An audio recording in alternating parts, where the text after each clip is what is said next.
আগামীকাল সন্ধ্যা 6টার সময় তফসিল ঘোষণা করা হবে। মাননীয় প্রধান নির্বাচন কমিশনার তফসিল আপনার অন এয়ারে আপনাদেরকে জানিয়ে দিবেন। আসন্ন জাতীয় সংসদ নির্বাচনের তফসিল ঘোষণা করা হবে আগামীকাল বৃহস্পতিবার। এদিন সন্ধ্যা 6টায় জাতির উদ্দেশ্যে দেওয়া ভাষণে প্রধান নির্বাচন commissioner CEC M Nasir Uddin এই তফসিল ঘোষণা করবেন।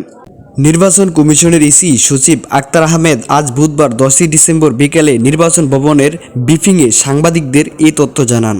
এই সময় তিনি বলেন, সিইসি তার ভাষণে নির্বাচনের সব বিষয়ে জানাবেন। এখন পর্যন্ত 300 আসনে নির্বাচন আয়োজনে তফসিল দেওয়ার বিষয়ে সিদ্ধান্ত রয়েছে।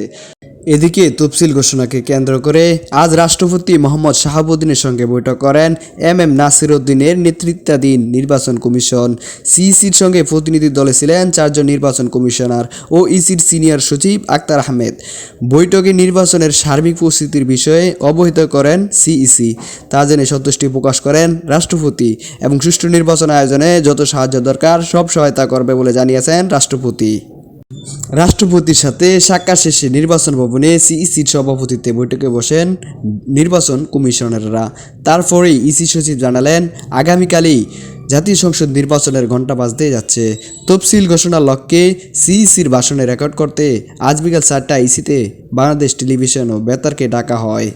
রেকর্ডকৃত এই ভাষণের প্রচার হবে আগামীকাল সন্ধ্যায়। এতদিন ধরে রেওয়াজ ছিল যেদিনই ভাষণ রেকর্ড করা হয় এবং রাষ্ট্রপতির সঙ্গে ইসি সাক্ষাৎ করে সেদিনই তফসিল দেওয়া হয়। তবে এবার ব্যতিক্রম দেখল দেশের মানুষ।